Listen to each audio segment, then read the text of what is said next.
the Morgan people. Shadow Eater, one angry pagan. Okay, here we go.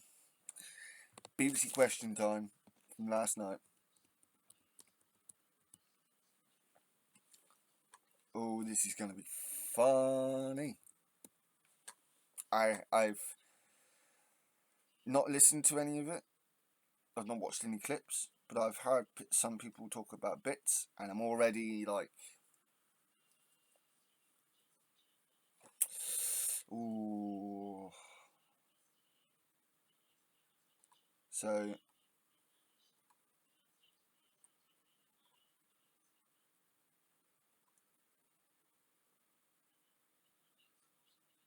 this took place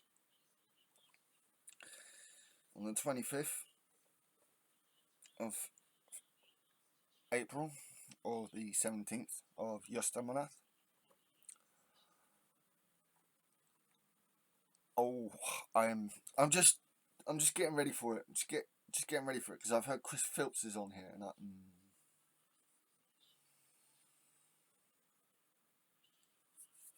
Chris Philps on here, and I hate him very, very, very, very, very, very much, and he winds me up more than David the Cunt Davies did. So, let's leave it. Follows tonight's question time. Are too many people in this country off sick? The Prime Minister thinks we're suffering. Yeah, there are too many people off sick. That's actually true. That's actually true, right? But why are too many people off sick? From what he calls a sick note culture. Is he right? No, he's not right. Sick note culture. And the government has There were sick notes even going back when I was a kid. Finally got its Rwanda plan through. But if dying in the Channel isn't a deterrent, will being sent to Rwanda be? Tonight we're in Tottenham in North London. Isn't it perverse, right? Rwanda, a place to which documentaries about the genocide that happened there are one of the few things to bring me to tears. The level of bloodshed that happened in such a short amount of time. So on one level, you could go, yeah, that's a deterrent, but the Tories are like, oh, but Rwanda's a safe place. Is it? Is it fucking really? Where refugees get shot and killed? Where they're currently having border skirmishes and a probable war with the DRC? Well done, you fucking Tory cunt! Anyway, just down the road from the football stadium, in an area that's been solidly Labour since the 50s. But our local audience here is, as always, a broad reflection of the electoral picture across the country. Welcome to see how Tottenham see how Tottenham treats this panel, shall we? Oh, I hate him. Just Philps, I hate him. Who else is on here anyway? On our panel tonight, as always, a wide range of views and interests. Chris Philp is from the government, where he's Minister for Police, Crime and Fire. After a successful business career, he was elected MP for Croydon South in 2015, and according to his social media biog, still considers himself a serial entrepreneur. Labour's Wes Streeting speaks for his party on health and social care. He's been the MP for Ilford North, also since 2015. Why is Wes got to be on here? To be fair, actually, the last time I saw Wes Streeting on BBC Question Time, like, there wasn't a lot for me to argue with. He wasn't actually coming out with anything that I could, like, probably argue with, but I don't like him. So already you've got Chris Philp and Wes Streeting on the same panel. And at 41, he's already published his life story, So Far. Munira Wilson is a Liberal Democrat spokesperson on education after training as I've heard her speak before. She's not bad. I don't really know much about her, but when I've heard her speak before, and most of the things she said, I've agreed with, I think. Tax consultant and then a decade as a lobbyist, she became MP for Twickenham 5 years ago. Lord Victor Adebowale chairs the NHS Confederation, the membership body for all NHS organisations, often seen as the voice of the NHS leadership. I think I've seen this guy before. Epic beard. Again, I'll put the links to this in the comments, and it'll appear in the end of the video. He's also chaired commissions on policing, social enterprise, and housing in London, and was one of the first so-called People's Peers appointed to the House of Lords over 20 years ago.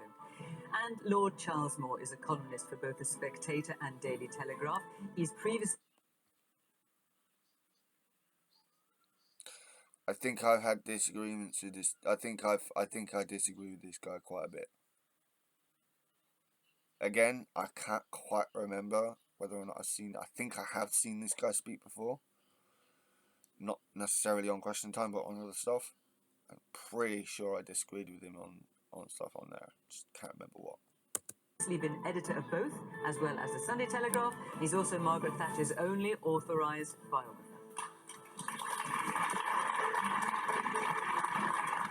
Authorised. Good evening. Welcome to our panelists. Welcome to our audience here in Tottenham. Great to see you. And of course, welcome to you at home. You can join in the programme on social media. There's always a lively debate there. And you can also follow the programme on the iPlayer and on BBC Sounds, all sorts of different ways. Right, let's kick off with our first question, which is from Shelley Rahman. Does Britain have a sick note culture and a lazy workforce? So, the Prime Minister claimed... There are two levels to this. There are a couple of levels to this. I don't believe there is a sick note culture, because people who, for the large part, people who are put off sick from work, who can't work like myself, can't fucking work. Or there is no fucking work. But there is... I can't believe I'm saying this, but there are some who go out committing crime in preference to go on to get a job. Not because they can't get a job, but in preference to getting a job. Like they're like they prefer, and this is a minority of people. There are some people who prefer to go and rob a shop than to go and work for the money to get the money for to go and get food from the shop. Okay, I mean, again, I reiterate, that is a minority, and is, to me, not a reason to punish the rest of the population who can't work by treating them as the same. That's the reason why I bring it up, is because that is the problem here. There are people like that, but they are a very small minority. However, these arseholes are trying to use them as a representative for the rest of us. It's fucking disgusting. This week, I think this is what you're referring to, Shelley, that Britain is suffering from a sick note culture and warned of over-medicalising normal worries. Shelley, can I just ask you, since you've asked this question, what's your view? Normal worries. I just think it's quite rich for our billionaire Prime Minister Fucking to be right, making mate. such a comment Fucking and not having right. sympathy for hardworking British people, and that doesn't offer any sympathy for people who have sickness and disabilities. Okay. Chris. Yeah. Oh, here we go. We'll start with the Tory. Well, I mean, I wouldn't put it in quite the terms that Shelley did in her question, but I would say we need to get people, more people, back into work. Since COVID, there are... You haven't facilitated that, you fucking prick. Your party, which is in government, has not facilitated that. Well, that didn't fucking take long, did it, people? About 850,000 people more on long-term sick. And that is a problem for the country because it means we're paying a lot more in benefits. But it's also a missed opportunity for the individuals concerned who can improve their own lives and build prosperity by getting into work. And the idea of the reforms and the changes... But you have made it harder to get work. There are some people like myself who refuse to work in something like a food chain or a corner shop, not because we think it's lower than us, but because we know that kind of job will be bad for our mental health. We're not going to do a job that's going to make our mental health even more worse than it already fucking is. Ah, prick! ...that were announced last week was to just make sure we are doing everything we can to No, get you people aren't! back into work, which is fair to taxpayers who are obviously paying the benefits bill. And by the way, the working age benefits bill is in the region of £100 billion a year. I mean, these are enormous, That's enormous your sums of money. fault. And I think as a country, we'll be economically healthier, but it's also better for the individuals, for their mental health and everything else, to be helped back into work. And that is the idea. That has to be the right thing to do. It is both for the not better individuals for mental and health for of the people country to be as a working in whole. a job that And drives the their government mental wants, health down, you stupid GPs bastard. to no longer issue sick notes or fit notes, depending on what you want to call them, and wants sort of specialised health and work experts to do it. Who are these people? Well, they'll be, I think, over time recruited. I think the concern is that, you know, GPs... But what will make them experts? How will they be experts? Well, because obviously this is a very particular sort of specialisation. They'll be trained to identify what people can do, what they're How? able to do, rather than just sign them off as sick. And obviously GPs are under lots of pressure. They would have to be medically trained.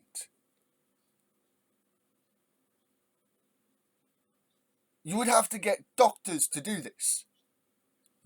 This is what's doing my fucking head in. These people would have to be trained medically. You would have to get medical students and go, instead of being a doctor, why don't you come and work for the DWP instead? Oh, it's just... Ugh.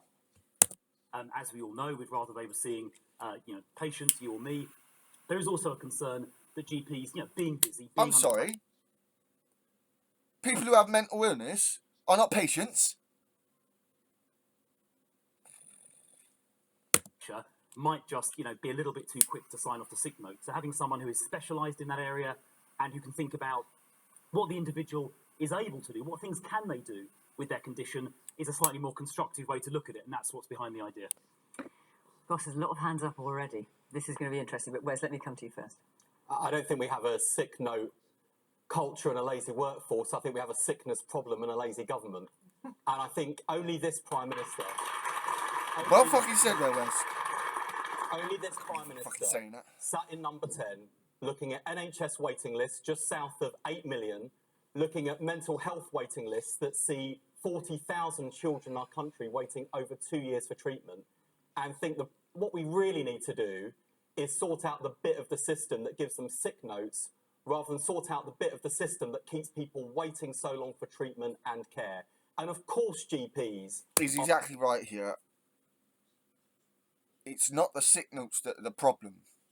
It's the fact that people are becoming ill in the first place so ill to go to the doctor and say, look, I can't work.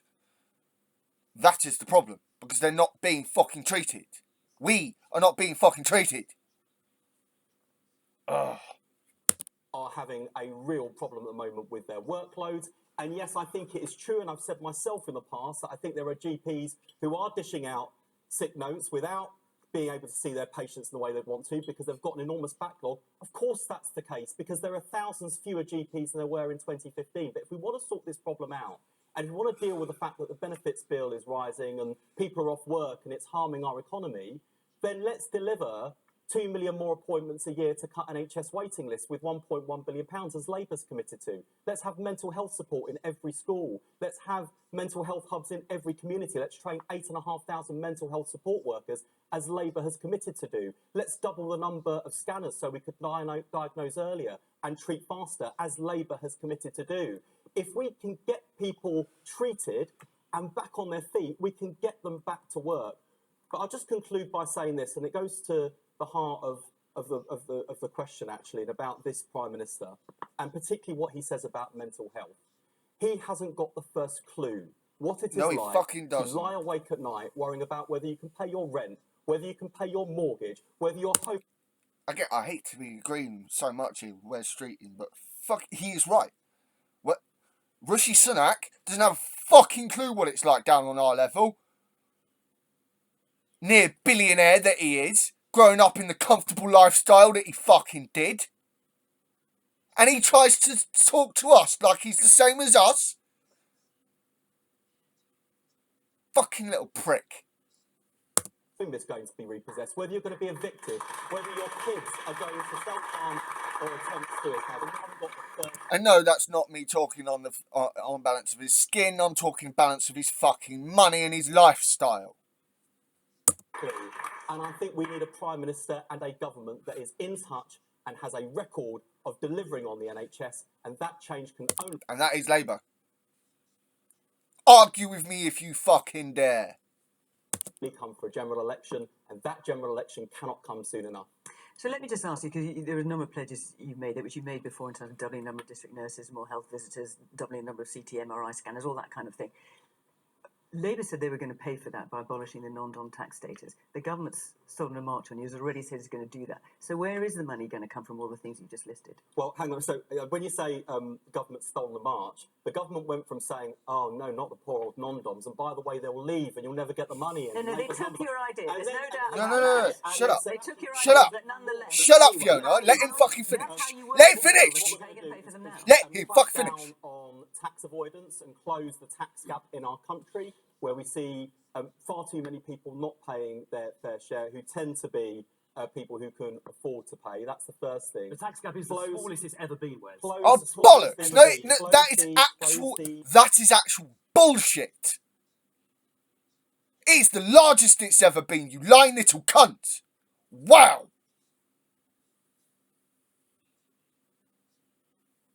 As you know, close the loopholes enjoyed by private equity fund managers, because we think people need mental health treatment more than those people need tax breaks. I think when you look at Labour spending plans... So is that going to raise enough money for all those things? Yes, it will. Those two things you just cited? Yes, it will. That is how Labour are going to tax the rich without putting a wealth tax on. Rather than just put a wealth tax on. But if this is the way they're going to do it, fair enough. Not least because Rachel Reeves is going to put the resource into HMRC to make sure that we can go after people who are not paying their fair share of tax. And look, people can judge us now. You know, the Tories said before Labour's numbers aren't credible, but then they nicked Labour's tax-raising plan. So I think we can see who is credible, whose arguments are believable, and who can be trusted to make sure the right people are paying their fair share. None there in the second time, yes. Yes.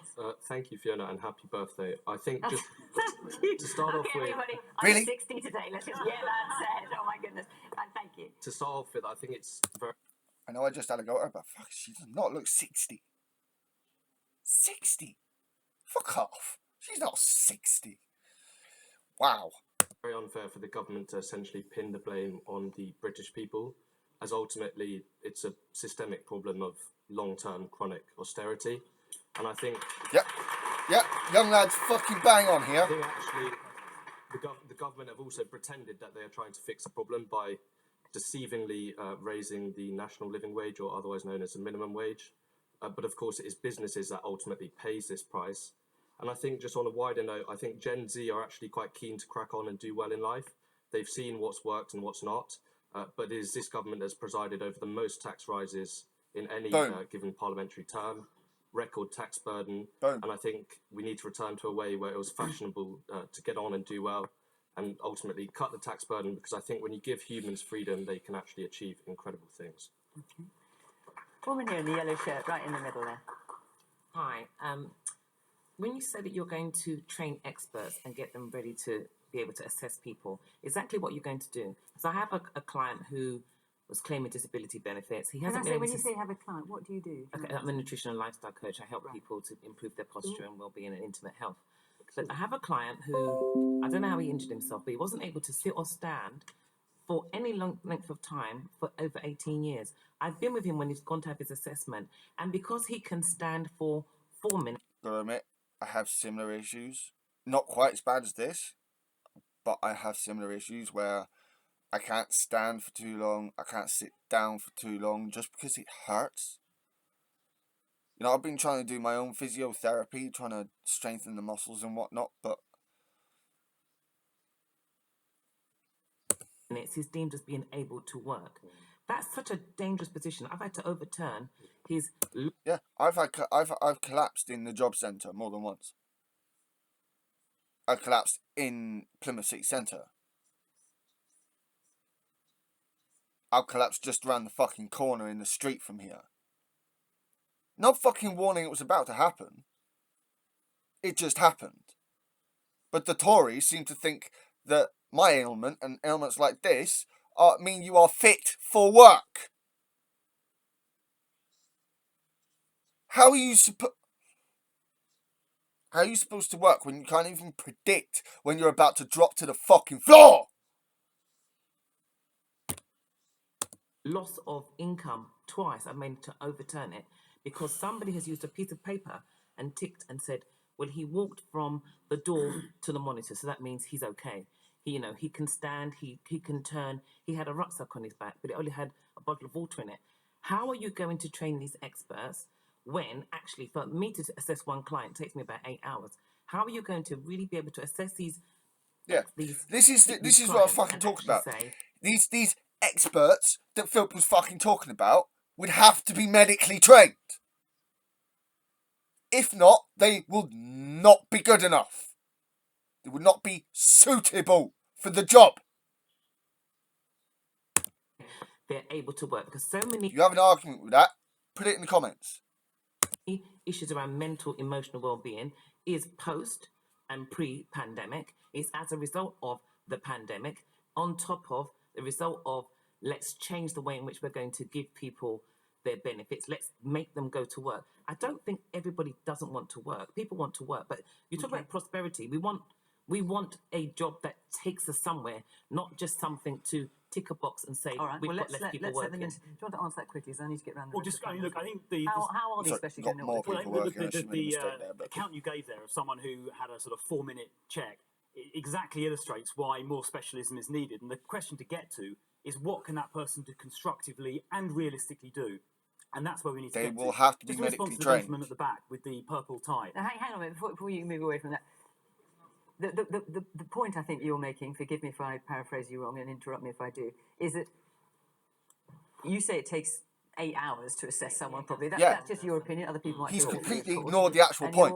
And what she's saying is, how on earth are these people going to know better, either than GPs or people who've trained in this kind of, in terms of assessing people? Wait a minute. Is he talking about trying to hire people like her, not Fiona, the one who asked the question?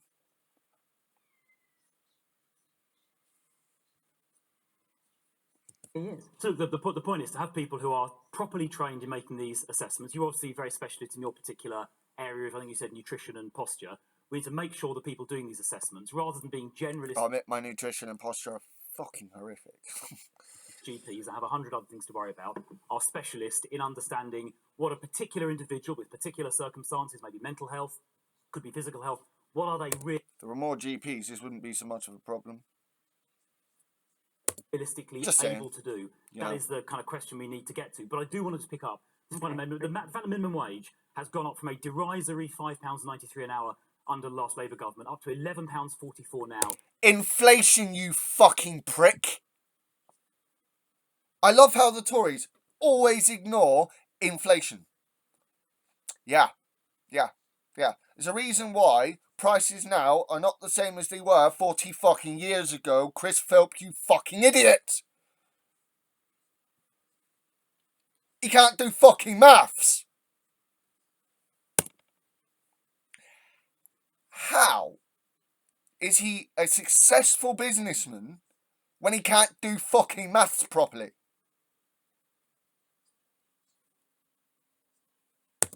Is very significant. And on the point you made about austerity, I mean, the NHS budget, 165 billion, is higher than it's ever been in history by some margin. You're pumping money into it and it's fucking off through the NHS into private companies, you little prick. Again, not going to say that though, are you? 40,000 extra doctors, Liar. 70,000 extra Liar. nurses since the Liar. last Labour government Liar. office. Liar. Waiting lists Liar. are now falling and have Liar. been for 5 months. Liar. Sorry, in a row. Nick Lynch told I him mean, fun. look, Before I huge find it amounts funny. of extra in resources and investment constituents have gone in. Huge amounts of extra resources have gone in, and we are now beginning to see the results after what has obviously been a very difficult period. Well, look, Well, we've we've got, seen the results. we've got the head of the NHS Confederation here, so Victor, you might have a view on this. Let's hear your view on that, but also the question: does Britain have a sick note culture with a lazy workforce? No. Boom. Boom. Boom. No. Just nice, simply put. No. It's just literally his reaction. I fucking love that shit. Crowd love it too.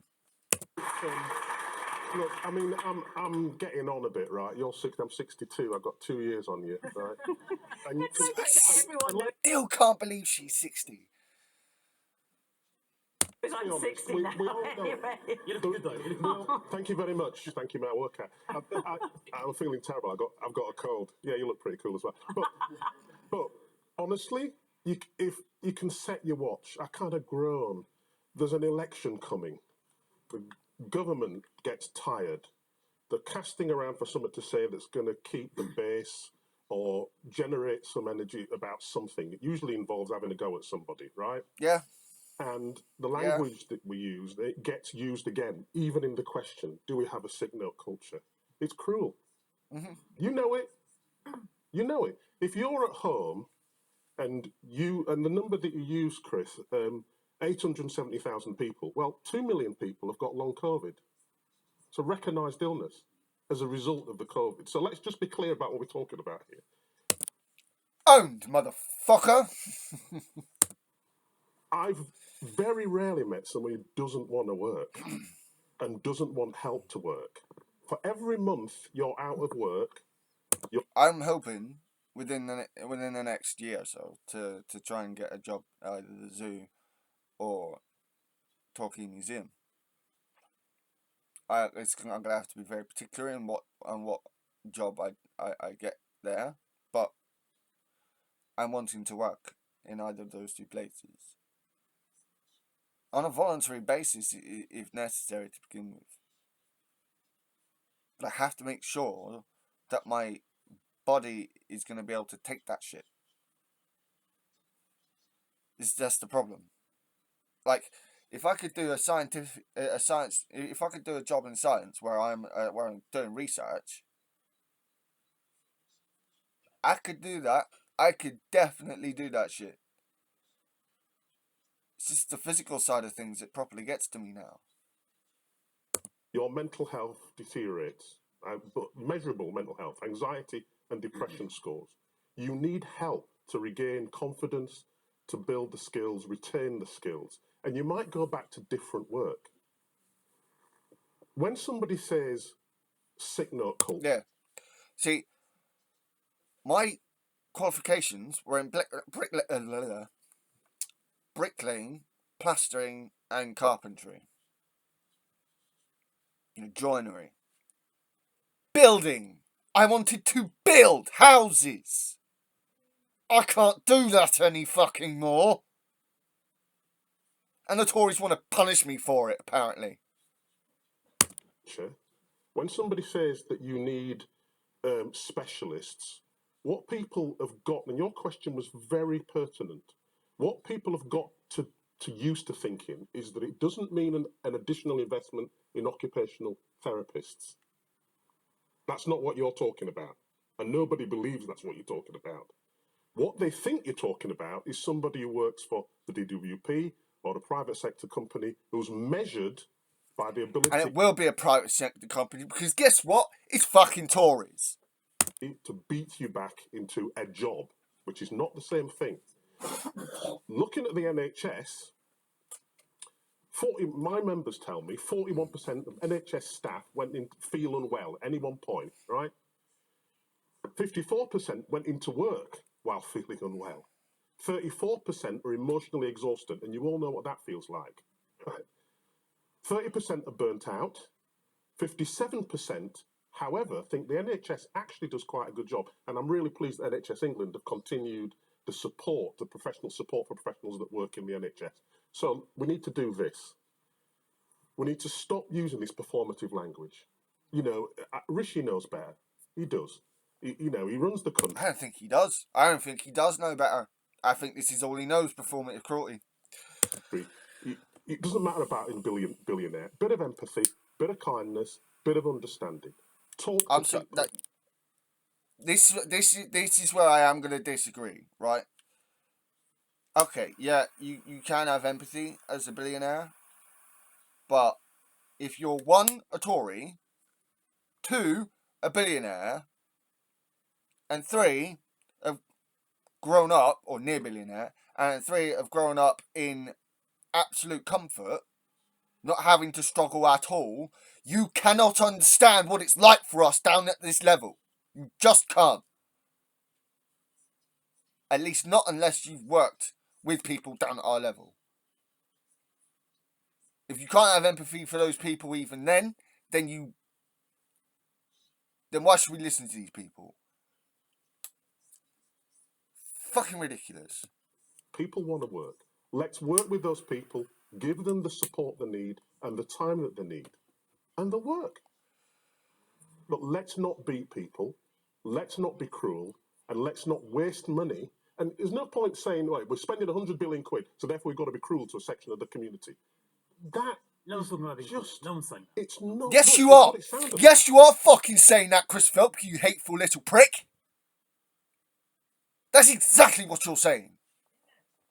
like. It's what it sounded like, and what it sounded like when Rishi used those terms. Yes, and I noticed yes, he when you fucking did. And you know what? I think he fucking meant it. And I think Chris Phelps fucking meant it. Fucking pricks. All of them. said to Shelley, I wouldn't put it like that. That's exactly how the Prime Minister put it. That is So, exactly how he Can put we it. just wind our neck in? Let's understand how people actually live and give people actual support. Charles Moore. Fucking right. Fucking right. Well, I think Victor puts it eloquently, but I think something is being missed here, which is really this question of mental health. If you get the fact of the matter is that if you get a sick note, that usually means you're off work, and as a result, and that is basically very, very bad for mental health. Of course, there are a lot of people. It's bad for mental health if you force people to work in a job that is bad for their mental health. And if you're already having mental health problems, like quite often, shoving you into just any fucking job is only a short-term measure of endorphins going, oh, I'm doing my own job. After a while, it's a grind, and it starts to drive you back down again. And because of the stagnation of the job market, it's harder to go out get a different job. This guy also doesn't fucking know what he's talking about. He doesn't know what he's talking about because he doesn't have the experience to talk. Fuck's sake. People who cannot work because of their mental health problems. But it would be a very odd idea if you're helping mental health by getting everybody off work. Look, that's not what's happening. It's not that people, that doctors and lefty politicians are trying to get people off of work. That's not what's happening. People can't fucking work.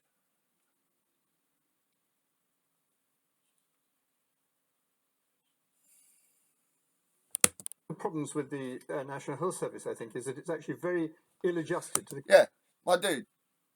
And what was his face? Victor Adebowale, right? Victor was fucking right.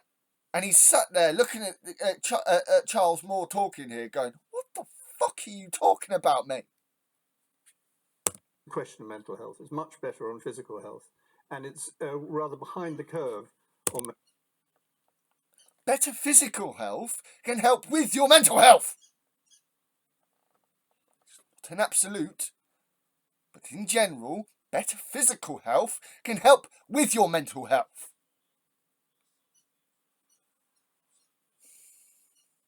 Mental health, and I think it's very, very hard. And you know, I've known people well who've experienced this. And if you think of what they went through with COVID, why did COVID have such a bad effect? This has been happening a lot longer than COVID. This has been happening since at least 2013, 2014. On people. One, because they got it, if they did, but also because of mental health afflictions related to it. And one was fear of COVID, and the other was not being able to work properly. Charles, And I was, therefore, No, that's bullshit. No, that's bullshit. It's not being able to work properly, mate. Their mental health problem was being isolated. That was the problem.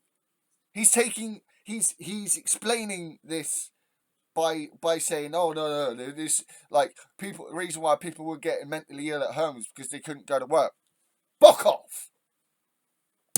I think it is very important to think through. It's because they couldn't see other people. It wasn't about the work in of itself. It was because they couldn't go and see the people they're used to fucking seeing. They weren't able to socialise properly. Because we humans are social creatures, by and large.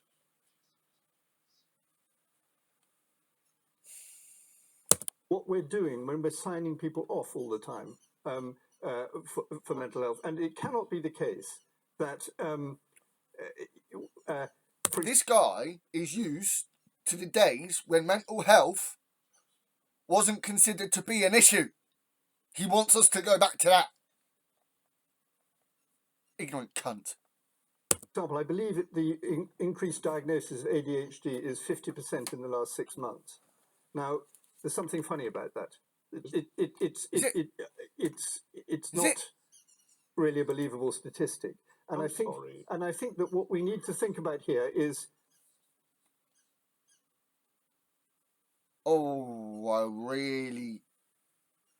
Is it just possible that certain professionals had finally gotten through their training and were able to then be put in a position to diagnose these people? Could that explain the uptick?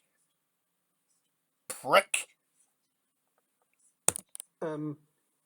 How actually do we address this mental health problem? Because you try to think some bullshit to come out with. But and in this respect, I agree very much with what's been said about the Prime Minister's wrong language about this, but I think the issue is an important one, and I think that it's not... The issue is an important one, talking to people who don't talk like him, with an upper-class accent. He's talking down to us, this little Charles Moore cunt. In a very patronising way as well. Satisfactorily served by a GP who inevitably does have very few minutes to say, okay... Yes, because we have a lack of GPs. I know, there's a problem. What's the solution to this problem? Let's punish the people who are the victims of this fucking problem. Mental health problem, and therefore you can have a sick note. And I know from many people I know who've gone through this, that one of the things GPs mostly do... Who do you know that's gone through this? Oh. Okay, I'm getting overly judgmental now. Mental health is just prescribed pills. Charles, again, it's a problem of time. Charles. And I think we do need to really get into this. Can someone shut this cunt up? Rather than, I mean, most of this discussion has been political so far. I think it shouldn't be. It's not political. Oh, please let Victor talk. I'm really... Okay, briefly, because I need to get... No, we just need to correct something. One of the good things that Rishi Sunak has actually done, this government has done, is increase spending on mental health interventions, the IAP programme. Yeah. So actually, when you go to your doctor, it's just as likely that you're going to be sent to increase access to talking therapies programme. Boom! That's kind of along the gist of what I was saying. Not exactly the same thing I was saying, but it's kind of along the same gist. So we just need to be clear. I think it's a caricature to say that doctors just hand these things out. I'm sure you heard what I was saying, and what I said was that I did talk about mental health. For every 1 month someone's unemployed, the mental health. There is an increased access to mental health. Doctors do. I think it's a little unfair just to caricature what doctors do. The reality is there's a range of things. A little unfair. I think he's being polite here. Charles Moore was being a patronising little upper-class prick. And actually, they would tell you they need more of them. and more time Yes, to do. no, I'm not. Please, I'm not criticising Let's not doctors use for this. You what? That's exactly what you were doing. Same as Chris Philp. Oh no, I wasn't being honest. I wasn't doing that. Despite that's exactly what he fucking said. I'm talking about the amount of time I understand. that is devoted to I this, and understand. it's a real difficulty. Let me hear a little bit more from you, Osman, and then Yeah, I'll come to. I wonder why there's so much time dedicated to this. Is it because it's that much of a fucking problem now? You dumb prick. Woman there in the glasses. I'm getting a bit anxious here with regards to this question, this just getting debate. pissed I'm off. actually a mental health nurse that works in this area, and I trained to do mental health work. So you'll get one client of a family that you're working with, and you. I'm sorry. I'm sorry for interrupting this woman here. I'm sorry, by the way, if you guys couldn't hear some of what was going on just then. Like, I couldn't control myself. That I fucking hate it when people knowingly lie and you can tell they're knowingly lying because they're there trying to grasp. You can tell when someone's trying to grasp for a concept, or if they're trying to grasp for bullshit. Charles Moore was grasping for bullshit. End up with the whole family because as part of my job we have to be holistic. So you'll find out that there's housing issues, you'll find out that there's poverty, you'll find out that there's no childcare, etc. So what's happening in mental health is that we are becoming housing officers, we are becoming social workers. So why is it? Oh, so sorry, Charles Moore. Why is it taking up so much time? I wonder. Let me think. Oh, that woman just fucking answered you in full. You fucking upper class little prick. Because we are doing all the jobs that GPs Fuck cannot you, handle Charles because Moore. there's not enough of them and they're not able to cope. So this idea what Rishi Sunak has, I feel very insulted that he's speaking that way. And it is true. We do have to bring in this billionaire kind of lifestyle that really he isn't really in touch with. And regards to what you're saying, sir, from the Federation, I'm very happy to hear that you're here today. I'm and recording. it's touched that you're here today because I feel supported by that, because myself here, especially in this area of Tottenham and Edmonton, where there's so much needed to be done.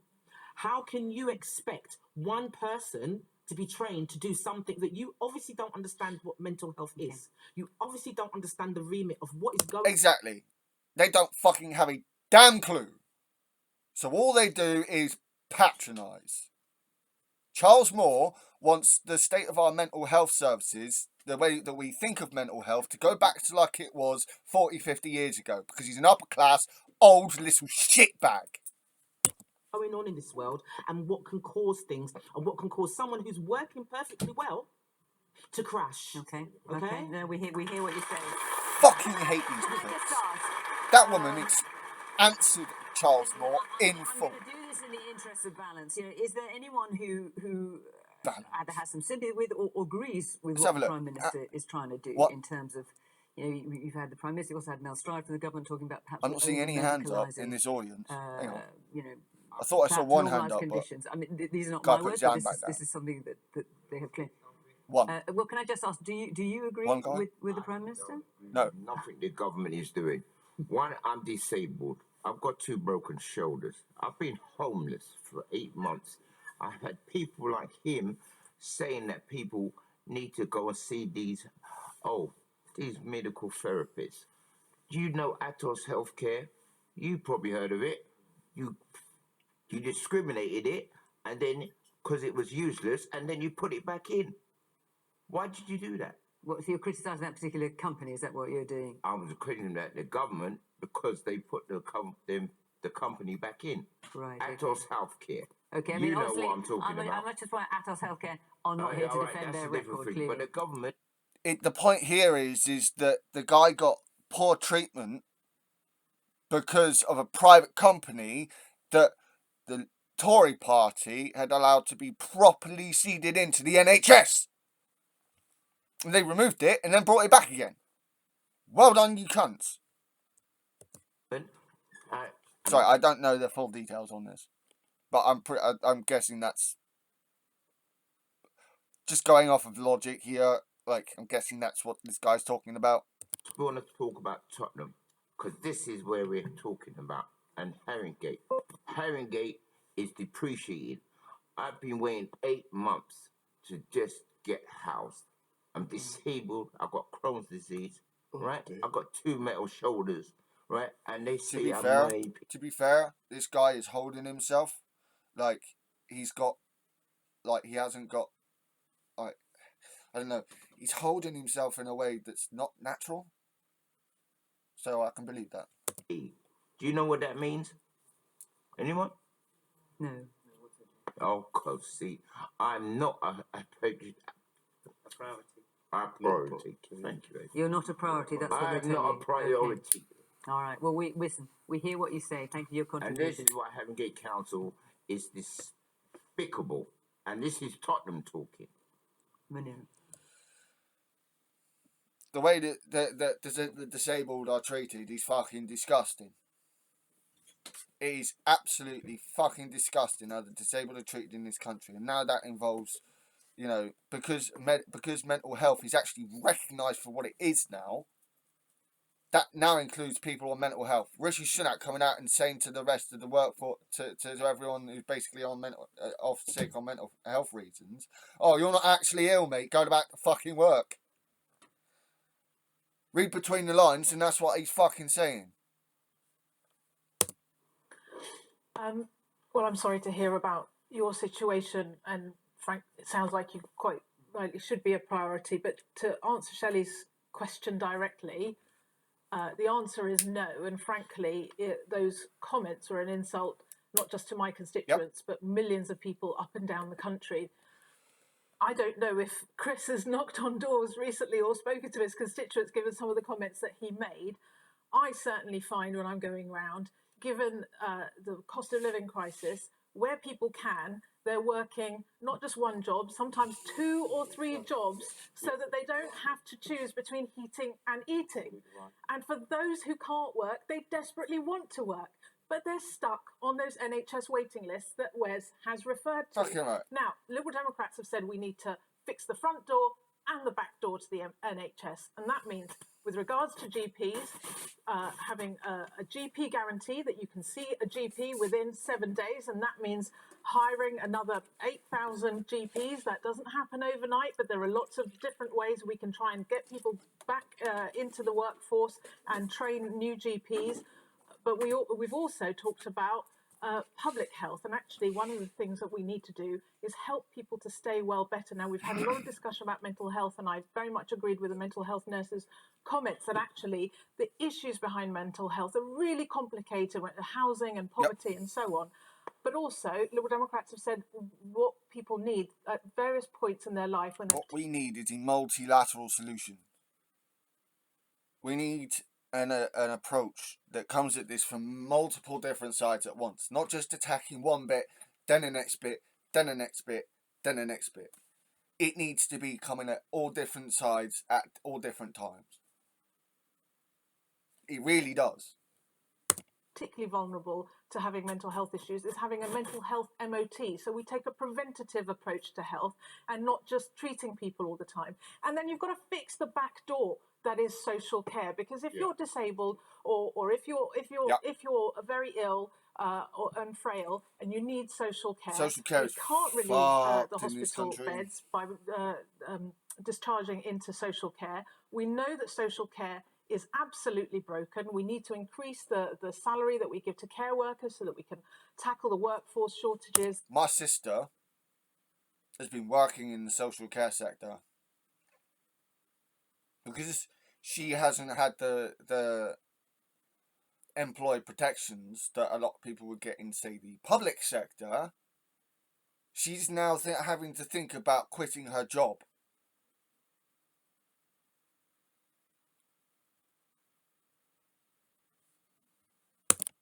There, and we need a cross-party group to come together after the next election to fix the social care problem, the thing that Boris Johnson promised on the steps of Downing Street in 2019 to fix. And also, we've got millions of unpaid carers who are having to look after those people. To be fair, Liberal Democrats have been very vocal when it comes to unpaid carers. I'll give them that. who can't look after themselves, and they are desperate to work and they can't work, and their mental health is being affected. And just this week, it was exposed that many of those unpaid carers who'd been wrongly overpaid by the DWP are having thousands of pounds worth of money clawed back when they're already living in a huge amount of poverty, and that caused the government's dementia czar to That hissing wasn't coming from my end, by the way. That was on their end. quit over these actions the government's taking. If they had an ounce of empathy and sympathy for what these people are going through, they would call an amnesty on that and make sure that we are supporting our unpaid carers, because without them, the NHS and our social care system would fall over. Right, okay. I'm going to take another question. There's lots that you all want to discuss tonight, as I saw all the questions that you submitted as you arrived. I just want to let you know before we do, let you know at home that next week we're in Cambridge, and the following week we're in... No, that was like, well, I'm fucking only halfway through this. Oh, fuck. Oh, this is gonna... What else is left? So if you'd like to come and be part of the audience for either of those programmes, go to the Question Time website. You can follow the instructions there. And incidentally, the list of all our locations up until July, I think, are being listed on that website. So have a look and see if any of them are near where you live, and we'd love to see you. Right, our next question is from Priya Naga Martin. Hi, if the threat of death is not a deterrent, why will Rwanda be? Boom. Again, the perverse thing here is that Rwanda is not a safe place, and the Tories are like, oh, it is a safe place. Okay. And we are receiving refugees from Rwanda.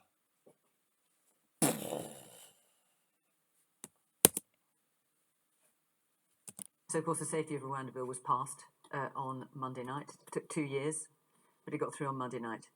Wes? I don't think it is going to work. I think we've spent £250 million already without a single flight taking. Yep.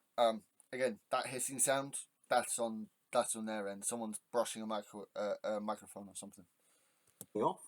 Even if it achieves Rishi Sunak's bar of success, we're talking about 1% of small boat arrivals going to Rwanda, about £2 million per person. And thinking back to the last question, I think there are quite a few people around here with like £2 million a year to get by and would make quite a life-changing difference. I think that the fact we had to change the law to declare Rwanda a safe country when the courts had looked at the evidence and concluded otherwise makes a mockery of Parliament.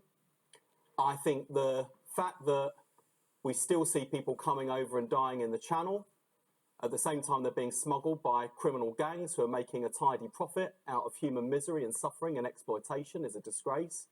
The fact we've got so many people in this country today who've come here seeking refuge, who are unable to work and participate and contribute to the country that's taken them in and they want to be part of, because their claim hasn't been processed and no decision's been made.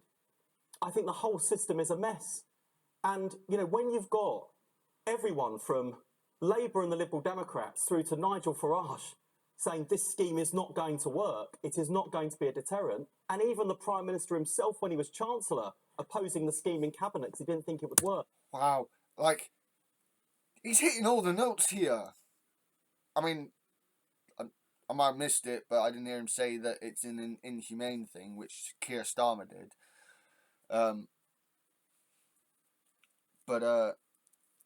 There's a lot here that you can't really argue with Wes. To be fair, I can't believe I'm saying that. Again, if you've watched my stuff before, you'll know I don't like Wes Streeting. The fact we've spent so much time and so much public money on a gimmick is an absolute disgrace, especially when money is so scarce and the people we're talking about, yes, there'll be some people taking the mick, there always are, but we're talking about people who have fled, suffering.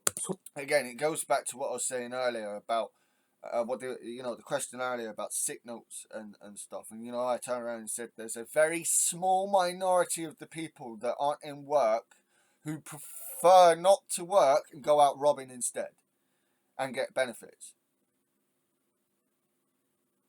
They find that preferable. But they are a very small minority of those people, of us, of People like myself who don't work, who can't work, who have to get benefits.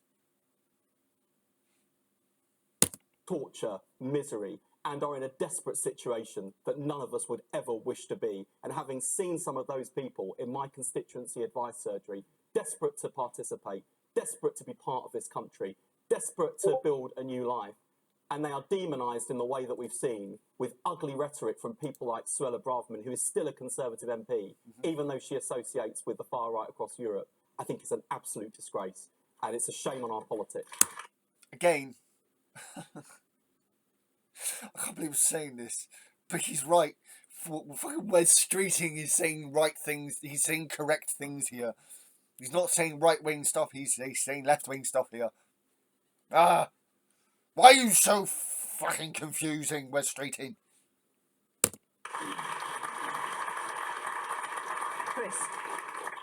Look, I think it's essential that we stop these boat crossings. There's Oh, a of number of course you reasons. Firstly, they are dangerous. We saw 5 people dying earlier this week, including a young This girl. Those won't aren't the first deaths. stop Secondly, it. these crossings are unnecessary because France is a safe country. Nobody needs to flee war in France. The people crossing are those who are able to pay. Most of those people who want to come to Britain don't speak French, you fucking retard. They speak English as their second language. Quite often, the people coming here are coming from countries that we fucking invaded when we were an empire. People smugglers, they are almost entirely young men, and there are other people that we would want to welcome. I'm sorry. What's the problem? I'm going to say this again, right? What's the problem with young men coming here?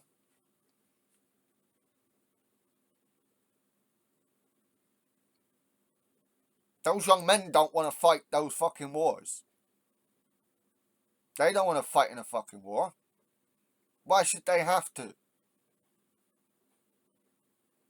They don't want to fight. Why should they fucking have to?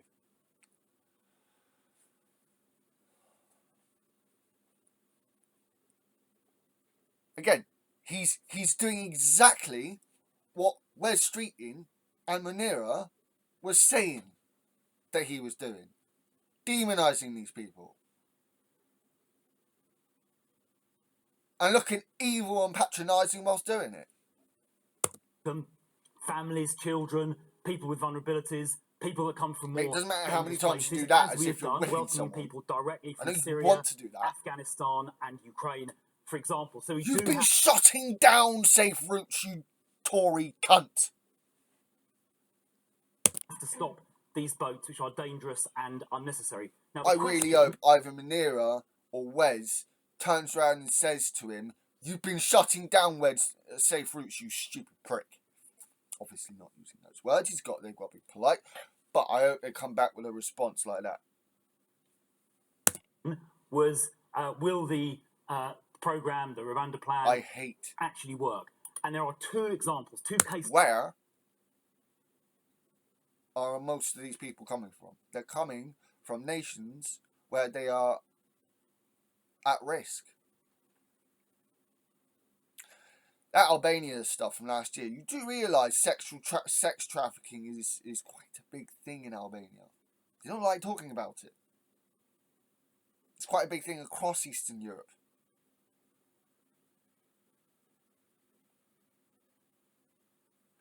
You know these people don't care because the Tories were axing amendments.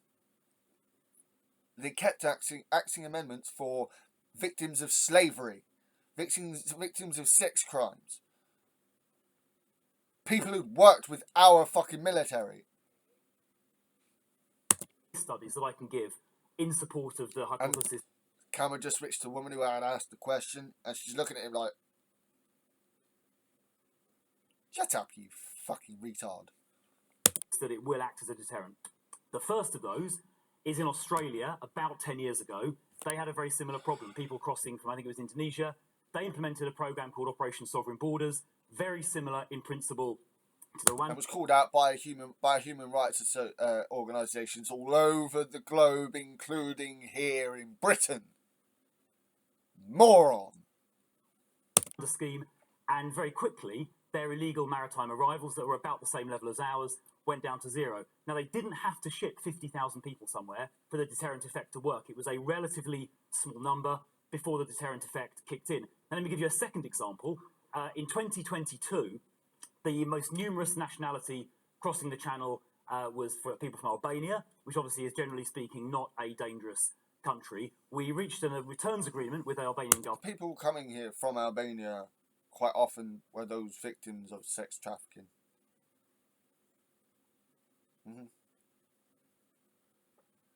That's in the statistics.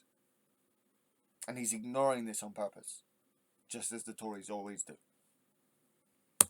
Where people who came across got returned to their home country, Albania, and very quickly the number of Albanian people crossing the Channel went down by 95%.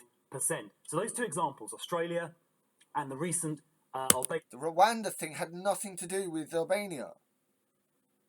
You spoke to Albania.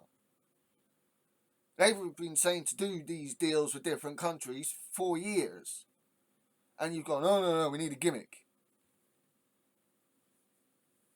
Albanian example here shows how the deterrent effect works. And if we can stop it didn't work as a deterrent. That wasn't a deterrent. That's not what happened. Oh my fucking gods. Exploiting the vulnerable, then we'll have more capacity to help people in most need. Now, we've done that already by taking people directly from Afghanistan, directly from Syria, and directly from Ukraine and Hong Kong. Let's not forget. People shutting down these routes. What we can't do is have people entering the country dangerously, illegally, from a safe... You're shutting down routes and processing centres. And you wonder why people are trying to cross the Channel. Again, completely ignored by this lying Tory cunt. Namely France. Nobody needs to flee war in France. There is no war going on in France. We're an island, yeah? Let me ask you, because I'm sure nobody here and nobody at home wants to see people die in the Channel. I mean, that is a given. No. I just wonder how much public support do you think there is for the Rwanda policy? Well, this is, I think, about... I haven't seen polling on it. I think it is, in some places, pretty popular. But this isn't about trying to get popularity. Hang on. This isn't about... Everyone laughed at him. This is not... Hang on, this policy is about trying to do the right thing. To make No, it isn't. It's about being cruel to foreigners. Because some people in this country want to be cruel to foreigners. People are not undertaking these dangerous... We've seen they're dangerous. People have died this week. We have to stop these crossings completely, and we have to concentrate our resources on helping those people in most need. Then set up processing centres. The French have said they would help you with it. And you've young made that men, point. young single men, paying people smugglers. Okay. Again, a lot of these men coming from these war-torn countries do not want to fight in those wars. Woman there in the cap, yeah. You mentioned the Australia scheme and the scheme to send people back to Albania. The places that they were sending those migrants are not unsafe countries, or in the same way that Rwanda is. So morally, how can you justify sending migrants who have come to Britain looking for a safe place to live? How can you justify sending them to a country that is not confirmed to be safe? Are you saying that Albania is not safe? No, I'm saying that Chris said that Albania is a safe country and it's not a dangerous country. So sending migrants back there... It's not the same as sending people to Rwanda, that's the point you're making. Okay, Chris, Rwanda is, in our view, a safe country. I mean, the UNHCR... It was blacklisted by the government. Oh my God, by the Home Office. Fuck's sake. The UNHCR, the UN High Commission on Refugees... He's about to bring up the UNHCR thing, right? They ended that because it failed. Themselves send refugees to guess where? They ended it because it failed. You fucking arrogant cunt. Rwanda. The UNHCR send people there. The court... they don't send them anymore. the High Supreme But Court. they can then be resettled in other countries, including Europe. And to be clear, the court case in the autumn, there was a particular reason they said that they were unhappy with Rwanda, and it was to do with the risk that Rwanda, not that Rwanda was in itself unsafe, the court had a concern about Rwanda sending people elsewhere, some other country that might not be safe. And so that's why, I think actually today, we've ratified a new treaty with Rwanda, confirming that in relation to people that go from the UK to Rwanda, that will not happen. There is a treaty obligation on Rwanda not to do that. The reason why the UN stopped sending refugees to Rwanda is because Rwanda shot and killed refugees, you little Tory cunt! And that directly addresses the concern raised by the Supreme Court. There's probably going to be quite a few questions for you, Chris. I'm just going to go around quite a few people in the audience. Yes, man here in the white T-shirt. Yeah. Yeah, I think there's a huge amount wrong with this policy and the whole idea of it. But I'll come to two things. The first thing is the money that's been spent. It's a huge waste of taxpayers' money. Amount of money. And if I could, I would withdraw my consent for my taxpayers' money to be used in that way. Yeah. I think it's morally right. Do you know what? I think a good 60% to 70% of the people in this country would do exactly that, mate. Reprehensible. And then that brings me on to the next point, which is the language and the rhetoric around this. I think we need to bring humanity back into this discussion. And when I speak to friends that live overseas and meet people from overseas, I'm actually embarrassed by the reputation that my country has around this. And that message transcends borders, and people hear what we have to say. And I think we should bring some more positivity and humanity back to the debate. Mm-hmm. Okay. Man in the we've got grey zip top on, yeah. It's going to be some racist in the audience. Chris. This is Chris, yeah. Yeah, Chris. Philp. I come from a neighbouring country called Congo. If you know geographically, that it's located right next door to Rwanda. And right now in Goma, there's a genocide going on, and there's such a big conflict going on with people from Rwanda. So, had my family members come from Goma on a crossing right now, would they then be sent back to the country that they're supposedly warring, Rwanda? Does that make any sense to you? No, I think there's an exclusion on people from Rwanda being sent to Rwanda. They're not from Rwanda, they're from Congo. They're from Congo. They're supposedly warring these people from Rwanda. Are they then going to be sent to Rwanda if they came here on a crossing? From Congo? Yeah. Would people be sent from... Well, I mean, Rwanda is a different country of Congo, isn't it? It's a different country. Yes, this is! Yes! Congo, the DRC is a different country to Rwanda. Did I just hear that?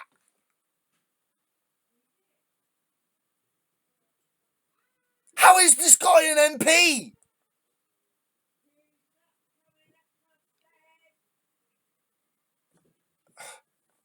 Yes. It is. Yes. Definitely. If they come from a war zone in Congo, would they then be sent to Rwanda? Where's Streeting doing exactly the same face I just did?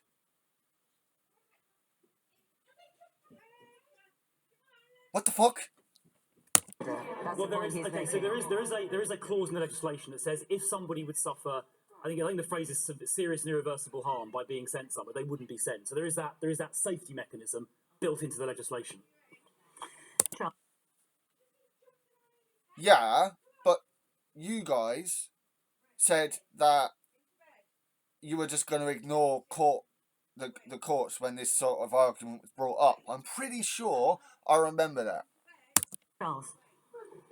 Just the question there raised the point about the safety of Rwanda. I have been to Rwanda. I was involved in a charity there which did a lot of good work, and I must say that though it certainly doesn't have a sort of unblemished reputation, it is actually quite an orderly and well-run country, which I think shouldn't be despised. I think people looking down, they think, oh, it's a sort of primitive African country. I don't think that's true. No. It's not that it's a primitive African country, you fucking upper-class, patronising little cunt. No. That's not why people disagree with this. They disagree with this because people know Rwanda has shot and killed refugees. We take refugees from Rwanda. Why would we send refugees to Rwanda? I think that's an important point to make. No, it's not. It's not an important point to make. Another point I think should be made is that one must also speak up for the rights of people who live in this country. I feel great sympathy for the people who wish to cross. Most people in this country want to have a humane way of dealing with this. Most people in this country, most sensible people in this country, know this policy is bullshit. You don't speak for us, you upper class hole. Thanks, Supertanty, for that word. But it's not right. It's not right for them, and it's not right for us, for illegal immigrants to come in large numbers. Then you stop them from being able to come in that way in the first place, and that's not by doing it the Rwanda bill. You set up processing centres. You set up fucking safe routes. We're from the countries where these people are coming from. This is ridiculous. Wrong. And we also have a very big problem with legal migration as well. We had, I think, net... It's not a problem. Brexit happened. There was a whole load of people... There was a whole load of farmers and shit saying, "Oh right, we're advertising to." What have you done to my carpet? 40,000 people come in last year. That's massive. And no, farmers were wanting British people to work on the farms. British people said no. Charles Moore, cough. Very hard to deal with. It puts enormous strain on social services, and it is the right of the elected parliament to make a decision about this. And sitting in the House of Lords as all this went through and we were all debating it, I moved... Oh, he's a Lord! Oh, what a fucking shock! ...for the supporting the bill than I had to start with, because... It doesn't say Lord in the description down here, got to admit. I thought it was not right for us in the Lords to go against the elected MPs in the Commons, and I thought... Only the Tories wanted this. And the DUP. The DUP vote for this as well. Just so people know. It was not right for judges to be the ultimate arbiters of this. This is a matter for a democratic... The judges are the arbiters of the law set up by Parliament. This isn't a case of Parliament or government versus the courts. This isn't the courts trying to cause a problem. The courts are just going by the law set up by the government and Parliament.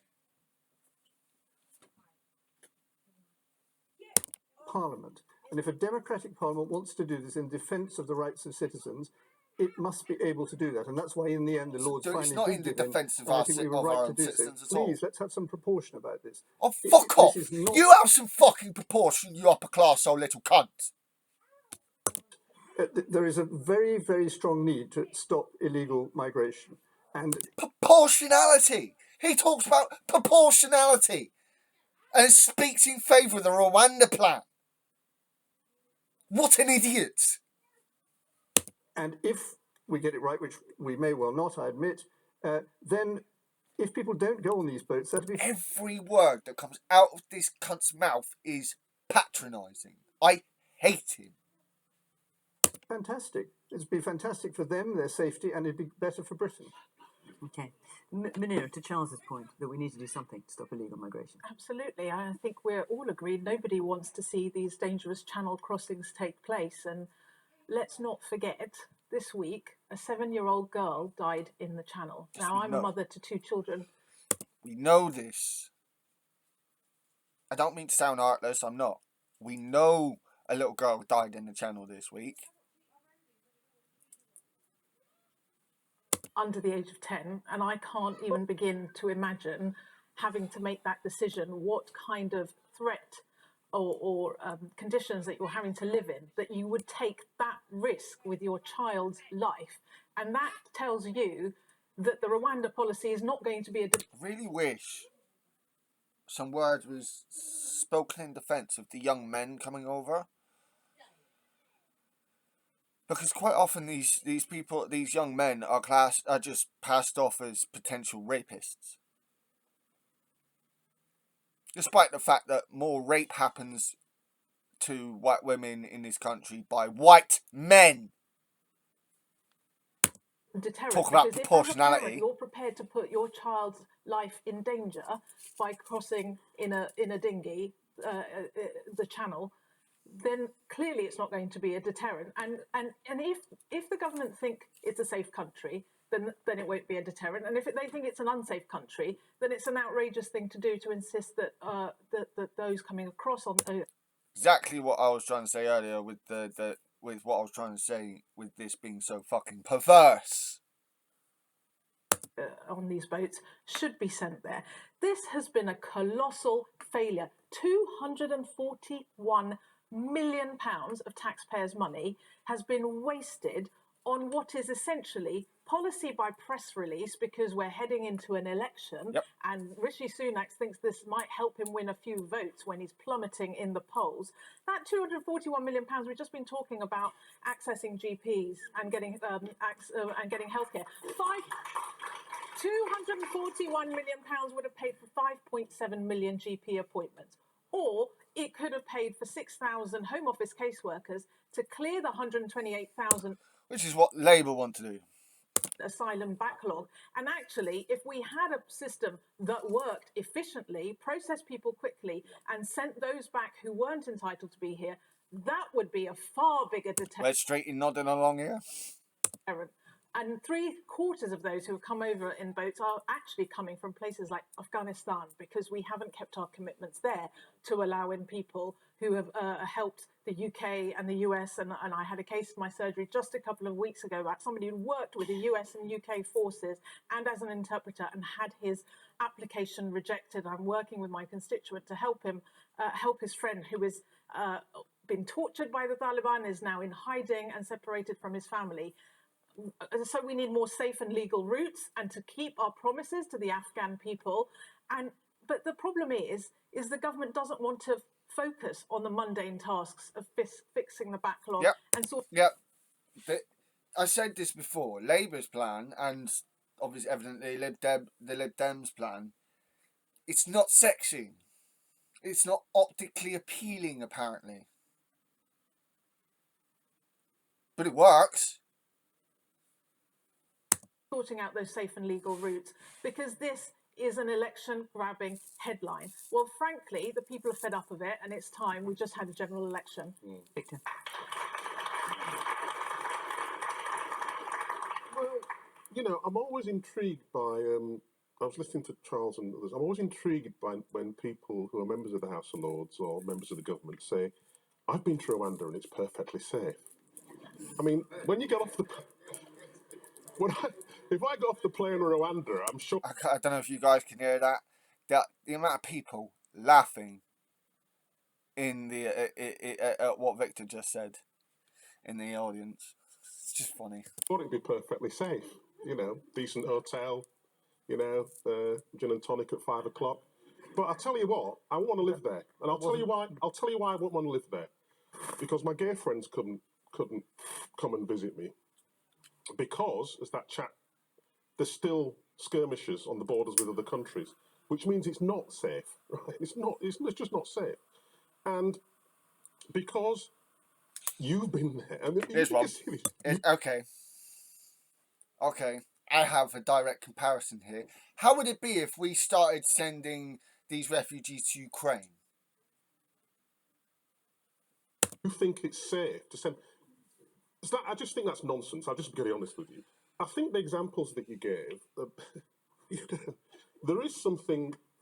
Policies that are cruel might work, but they're still cruel, and we shouldn't be doing them. And by the way, the conditions that Australia sends those people to on an island off the coast are appalling. They're actually appalling. So let's just be clear about that. I also think... So shut your fucking mouth, you right-wing little prick. That, look, there's 60-odd million people in this country.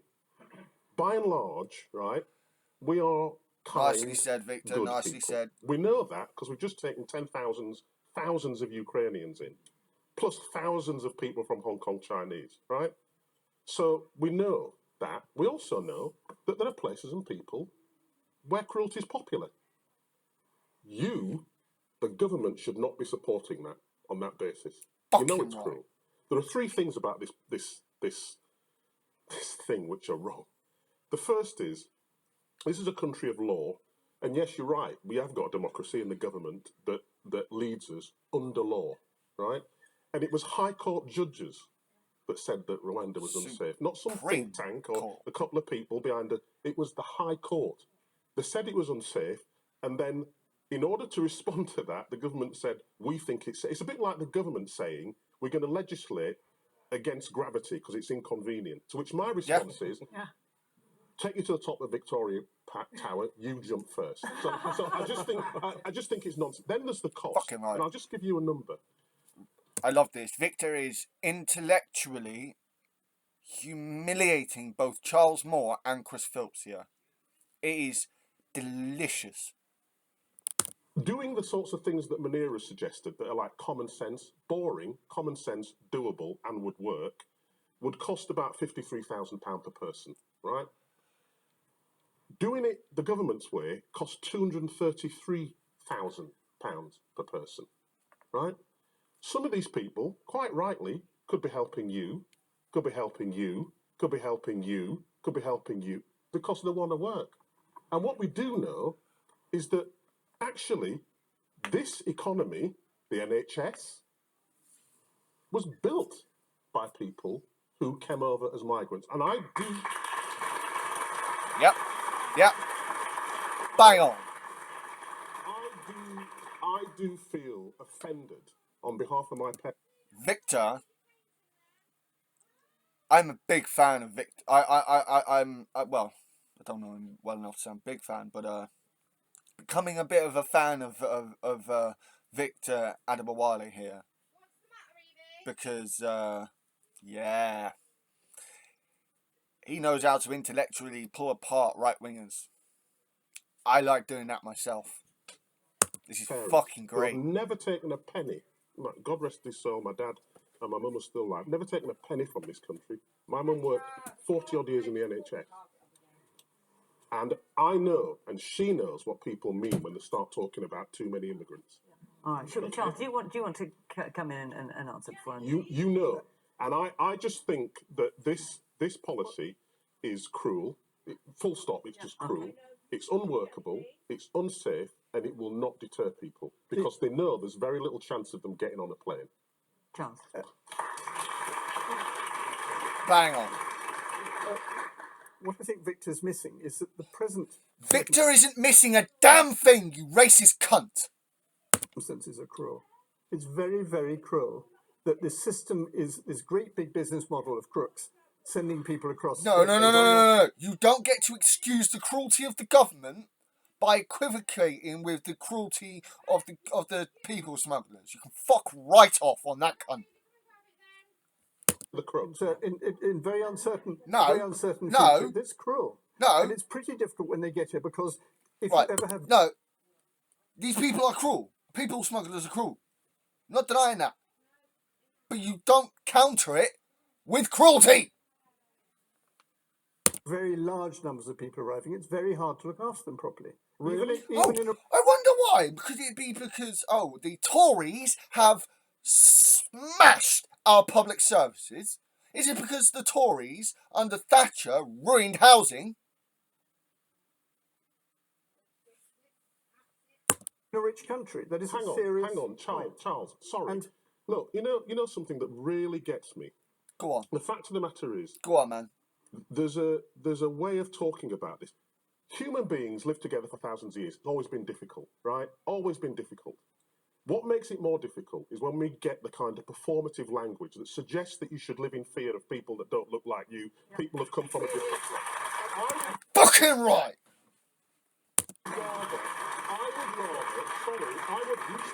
You started it. No, yes, you did, you upper class old little cunt.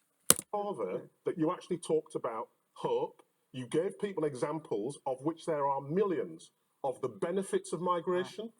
The actual fact that your family, people on this panel, you go back far enough, all of us have come from somewhere. Well, Victor, let Charles answer. I need to take on... Nice. Victor's last argument is my main basic argument against all racists. Everyone who has an argument for immigrants coming to this country. We are, all of us, descended from immigrants. All of us.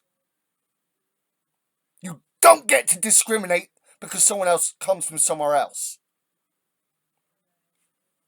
Another Do topic not as well. have that I just performative think, language.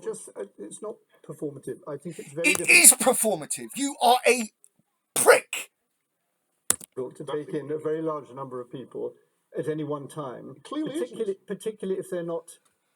You would be able to if the Tories hadn't smashed our public services and our housing, you fucking upper class hole prick.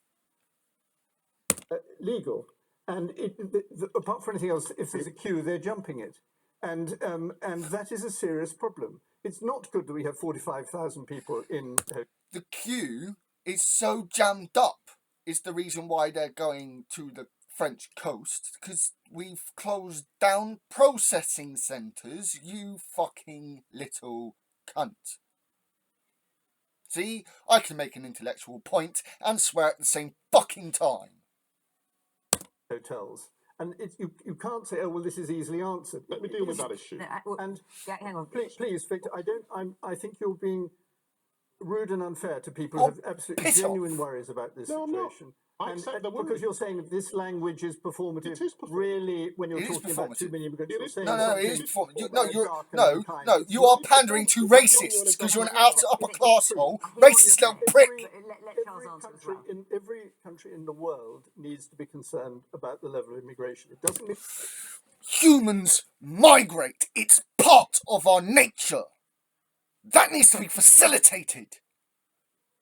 immigration is all bad. Of course, it doesn't mean that. But it is a serious concern. It's become a more serious concern. And I'm rather dismayed that point is not really being discussed tonight. I think it's really, really important. Because racists talk about this point. Racists! We're not racists!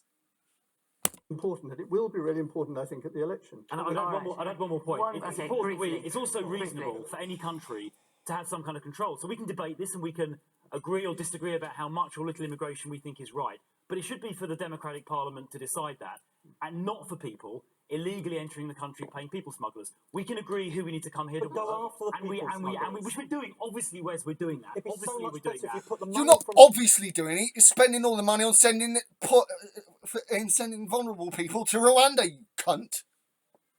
Rwanda. If you put it into a proper cross-border obviously, we've No. It's not obvious at all. You've been shut. How is it obvious when they've been shutting down safe routes, shutting down these processing centres? It's fucking ridiculous that these people are allowed to come on and spout their bullshit.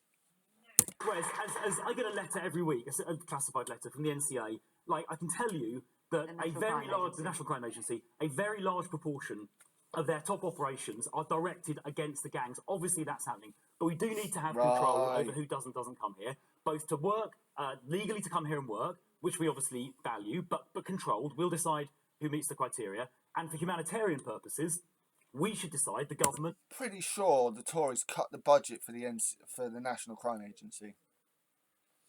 And the public here, who should come in. And we've been very generous with Ukraine, 200,000 people. Hong Kong. Most of these people... Oh, you want to talk about the migrants, the people coming from Ukraine? One of your own Tory ministers said if they want to come here, they should pick our fucking fields. That was the cunt, Kevin Foster, my MP. Hong a Kong, Tory. Afghanistan, 25,000 people. Syria, 25,000 people. It should be based on need, not based on mostly young men paying people smugglers, leaving a manifestly safe country, France. Okay, listen, I'm gonna... What if they don't speak French, you Tory cunt? Again, a lot of these migrants don't speak French. Loads of you... Hang on a minute. Island, you can't get here without crossing the channel. Hang on a minute. Okay, whoa. Hang on a minute. We've got I love that. People kicking off, just like I fucking did. I feel vindicated on this. 10 minutes left. We've only done 2 questions. So, Wow. if you'll forgive me, I just realised that. We've only done 2 questions and it's like nearly the end of the show. I'm going to move on to another question. Not because this isn't worth debating, because it really is, and I can tell how passionately you feel about it. But you asked about other questions as well. I'm going to try and shoehorn one more. I like how vocal people were getting towards Chris Philp and Chris Moore and Charles Moore in the audience. And Victor, bang on. More in. I was going to try and get 4 in. I'm clearly going to get to 3. So, and I'm sure as eggs is eggs, we will revisit this topic. So forgive me. That's I'm a going to very move British on saying, to isn't it? As sure Ryan. as eggs is Ryan eggs. Wheatley. I know that in ages. The most recent statistics suggest there are over 30,000 unused properties across London. With increasing rents and property ownership a pipe dream, how will you solve London's housing crisis and give young people like me the security you had? So, Ryan, how old are you, if you don't mind me asking? 24. 24. And have you any idea when you think you might be able to own a property of your own? No. It's a dream. Yeah, it's a dream at the moment. Okay. Munira. Well, thank you for your question, Ryan. As a London MP, obviously I hear from young people like you desperate to either get on the housing ladder or even just be able to afford to rent somewhere. And not least, I see every week in my surgery. Do you know the response I heard from someone else about this a few days ago or something on this topic, right? From a right winger, and he turned around and said, "Well, people should get jobs then." What? Families living in desperately overcrowded and unsuitable accommodation. It's not a housing crisis, it's a housing emergency. And yes, as you say, there are many unused properties that we need to try and bring back into use, and there should be policies in place that allow the mayor to be able to try and get those homes back into use. But also there are commercial properties, particularly in different parts of the city, that frankly are not viable anymore because of the way we're all working now, that could be brought into use. But to protect renters in particular and the rising levels of people who are being made homeless, we should be scrapping the Section 21 no-fault eviction notices immediately. And yet, Tom Harwood's defence of this against Michael Walker on Via Media was pathetic. Michael Walker tore him to fucking pieces, and all he kept coming back with, that's just rhetoric you're coming out with. Fuck off. yes, we discussed it in Parliament just yesterday, but the delay after delay, this government made that commitment back in 2019 in its manifesto. 5 years later, dragged kicking and screaming, they've brought it to the House of Commons, and now they've watered it down. It's outrageous. Last year I was contacted by a father who had 2 very ill children, and he was being threatened with eviction because he dared to fix a leak that was causing mould that was making his children's illness worse. And just on the point about trying to boost housing supply so that young people like you can get on the housing ladder, we need to reform our planning system so that when developers get planning permission, they use that planning permission or they lose it and then somebody else can build houses there. Yep. We need to use our brownfield sites better. I personally would get rid of speculation. I would ban speculative properties. You can come up with. I bet there are decent arguments against this, as well as many spurious ones. But I would get rid of this whole bullshit of making properties speculative. Ban it. As well as things like the Transport for London and Network Rail have got a lot of disused land that we should be building houses on. We should be prioritising social housing because that will get everything moving, the private rental sector and also homes to buy. And I've been leading a campaign to make sure that when the public sector sells off assets, that they are prioritised for homes that are affordable for young people like you. All right, we've got about 8 minutes left, so I'm going to ask you all to be pretty brief. Wes? When I was growing up in a council flat in East London in the 1980s, I think it was really unlucky.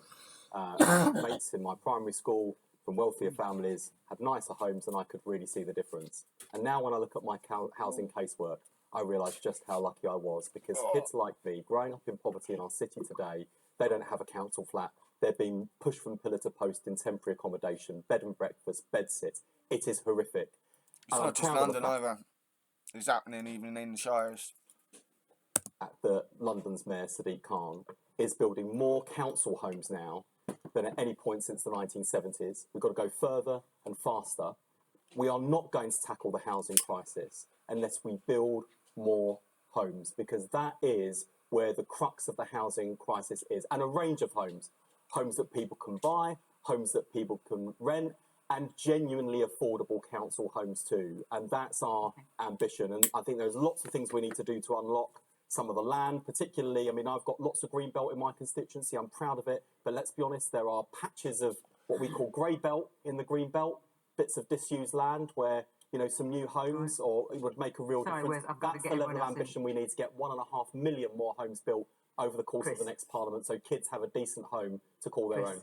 Well, to help Ryan and hundreds of thousands of people like Ryan into a home, I mean, I do agree with Wes, the point is we need to build more. Now, Sadiq Khan's record in London on this is terrible. He has missed his own housing target. He built more than any other... Right, whatever.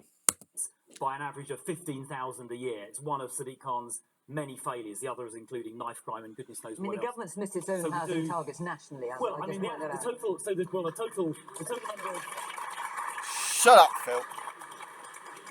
The total number of housing starts and completions is considerably higher now than it was when Labour left office 10 years ago. Actually, no, it isn't. I actually looked. No, that is actual bullshit. I checked it. It is bullshit. 14 years ago. The only reason I know this is because this argument was brought up elsewhere, and it fucking drove me mad. I knew it was wrong, so I checked it out, and it damn well is. Khan has missed his targets. We need to build more on brownfield, certainly. Creative use of public land. For example, I represent Croydon in Parliament. East Croydon Station at some point is going to be remodelled. We should be building 25 stories on top of East Croydon Station to create apartments. I've supported essentially brownfield development in my constituency. There was a Victorian hospital on top of a hill, disused. It's just on the edge of London, just as kind of Croydon turns into the countryside. And I supported it.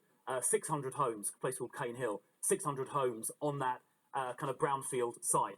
By bringing forward supply. He's talking about little anecdotes here in his own constituency. Despite the fact that nationally, house building is at the worst point it's ever been at in modern history. Apply creatively in the way I was describing, we can get to this. Just two other points. I'd like to see, we've already cut stamp duty for younger people, and I'd like to see us go further. That doesn't matter for shit. Duty. The final point is when you give planning permission, you get this concept of different sort of forms of affordable home, like social housing and whatnot. I'd like to see more of those designated as they're called either first homes or starter homes, which means they're reserved for first-time buyers at a discount, for example, 20 or 30% discount to market value. Okay. So a combination of those things, I think, could, Ryan, help you and obviously many other people like you on... Could. Then why don't you force your push it on your government? The housing ladder. Okay, I really have to want to see stop that happen. Because we are so nearly out of time, Charles, forgive me. Yeah, it got bankrupt by Labour, you're right. Labour bankrupted. No. Charlie, hang on, wait, fucking because we've got two people on the panel who need to have their views heard. If the government gets rid of no fault... No, I'm not letting that go.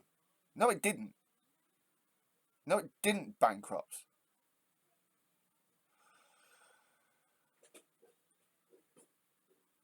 I don't know the full details of it. From what I can understand, that that situation was not a case of Labour bankrupting it because of poor spending or whatnot, or poor decisions.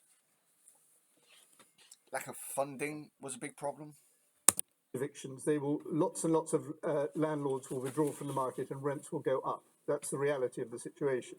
So, because of course, why would you want to rent out if you can't get your property back? the Tory government is being very bad in another way on this, which is that because it's frightened in its rural constituencies, it's not allowing free enough development. And you desperately need massive development to all over the country, and not just in grey belt, Wes, I would say, but in greenfield sites as well, to allow. The only way house prices can drop is if there are more houses. So much land in this country to build on, and still have enough left over, and still have plenty of space left over. More space than houses, in fact. And present is very, very strictly controlled. So the other day, there was a great row because the Duchy of Cornwall proposed a whole new town in Kent. I thought it was a beautiful idea, a much better idea, because if you plan a town, you can have proper facilities. Which party have I heard talking about creating new towns? Let me know in the comments. Facilities, proper, all the rest of it. And this is the future, and we need much more of it. And nobody seems to understand it. Victor. We need to do the following things. Scrap the no-fault eviction because it's a net cause of evictions. That's the problem. It's a net cause, and worry, which ends up on the door of my members. We need to do better deals with public land. So at the moment, it's possible there are deals happening with public land, hospital land, that's creating key worker accommodation for nurses and doctors. We need to do more of that at scale. I do wonder, and nobody talks about this, but in some countries they have rent controls, and they don't have a shortage of social housing. So I do wonder that. I just wonder, I know the free market and all that, but actually there's no such thing as a free market. Somebody always pays. I also wonder whether we should do something. I love that. So rare you hear that. Free market is not free. My wife's a health visitor, and she gets a lot of people, a health coach rather, and she gets a lot of people who come to her with really serious illnesses caused by poor housing conditions. And I do wonder whether the NHS should treat those conditions, but then send the bill to the landlord. Fucking right. Yes. I like that idea. And the final thing we need to do is actually stop calling affordable housing when it isn't. Yeah. Victor, thank you. And listen, I'm sorry because in lots of hands. Victor has been the standout on this. Victor I nearly said it wrong. Victor Adebowale, you're a fucking legend, my friend. Nothing that he said here, to me anyway, has been wrong in any way. I haven't been able to bring on you, so forgive me. We spent a long time talking about Rwanda, and I did Sort want of. to try and get No, this actually, in. I think there was an argument before. Our hour is up. Thank you. Pretty much everything that Victor had to say, I agreed with. His intellectual taking down of Chris Philps and Charles Moore, fucking beautiful. Oh, delicious, man. I fucking love, this video had me fucking raging and roaring. But Victor, oh man, you fucking nailed it. The panel. Thank you to all of you coming along. And the words of Fiona Bruce, thank you all for sitting and watching me rant at right-wing bastards and Tories and cunts. Again, sorry I can't put it up on screen. I haven't got the right software at the moment. Still trying to find the right one that I'm comfortable with. If anyone's got any tips, any suggestions, again, comments. Please like as well. The like button. I'm not seeing that like button being hit quite so often. Yeah. So I hope you guys enjoyed this. I was worried about doing this one because of how loud I knew that this would make me, because of how enraged. I knew Chris Philp was going to be on. I knew he was going to be on. I know he pisses me off. I didn't know about Charles Moore. Wow. No, obviously I know about. I didn't know about Charles Moore coming on. But yeah. Thanks for listening along to my rant, guys. Hope I hope it was legible enough. But yeah, sorry about interruptions. Got people walking in and out. Yeah, please let me know if this was loud enough. I've been like playing with how loud this is because I don't have the right software. I don't have I wasn't able to afford a microphone this month, so yeah. And I'm going to be putting the link to this in the comment section below and at the end of the video. So please check it out. If you don't believe what you heard via the audio and what I was describing, watch it yourself. So yeah, it's been Shadow Eater, one angry pagan.